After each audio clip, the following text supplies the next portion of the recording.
ညီကိုတွေအားလုံးပဲမင်္ဂလာပါကျွန်တော် Fury တစ်ကိုအများနဲ့တင်ဆက်ပေးနေတဲ့စနကပဲဖြစ်ပါတယ်မနေ့ကတော့ free တစ်တွေနှစ်ပွဲနိုင်တစ်ပွဲရှုံးတဲ့တစ်ပွဲစာအပေါင်းပြပြီးညီကိုတွေအားလုံးအဆင်ပြေခဲ့ကြလိမ့်မယ်လို့ထင်ပါတယ်ဒီနေ့ညမှာလည်း Champion League 9ပွဲလုံးရှိရတဲ့မှာကျွန်တော်အကြိုက်ဆုံး free တစ်3ပွဲကိုဒီဗီဒီယိုမှာတူတူနဲ့လိုရင်းပဲပြပြပေးတော့မှာဖြစ်ပါတယ်ရှေးဦးဆိုတာဒီည9ပွဲလုံးတဲ့ကျွန်တော်ရဲ့ရွေးချယ်မှုတွေကိုအရင်ပြပြပေးတော့မှာဖြစ်ပါတယ်ပထမဆုံး Cordoba နဲ့ Frankfurt တို့ရဲ့ပွဲမှာ Cordoba body နဲ့9အောက်ကိုရွေးချယ်ပေးထားပါတယ်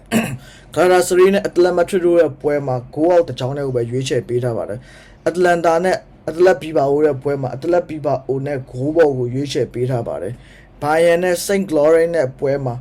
Saint Clorin နဲ့9ဘောကိုရွေးချယ်ပေးထားပါတယ် Chelsea နဲ့ Buffalo တို့ရဲ့ပွဲမှာ Buffalo body နဲ့9အောက်ကိုရွေးချယ်ပေးထားပါတယ် Juventus နဲ့ Benfica တို့ရဲ့ပွဲမှာ Benfica body နဲ့9နဲ့ကိုရွေးချယ်ပေးထားပါတယ်Marseille နဲ့ Liverpool ရဲ့ပွဲမှာ Liverpool body နဲ့9ဘောကိုရွေးချယ်ပေးထားပါတယ် Newcastle နဲ့ PSV ရဲ့ပွဲမှာ Newcastle body နဲ့9များကိုရွေးချယ်ပေးထားပါတယ် Slavia Prague နဲ့ Barcelona ရဲ့ပွဲမှာ Slavia Prague နဲ့9နဲ့ကိုရွေးချယ်ပေးထားပါတယ်ဒါတွေကတော့ဒီည9ပွဲလုံးရဲ့ကျွန်တော်ရဲ့အကြိုက်ရွေးချယ်မှုတွေပဲဖြစ်ပါတယ်ဒီညအတွက်ကျွန်တော်ကြိုက်ဆုံး free 3ပွဲကိုတော့ Bayern Munich 9ဘော Buffalo body နဲ့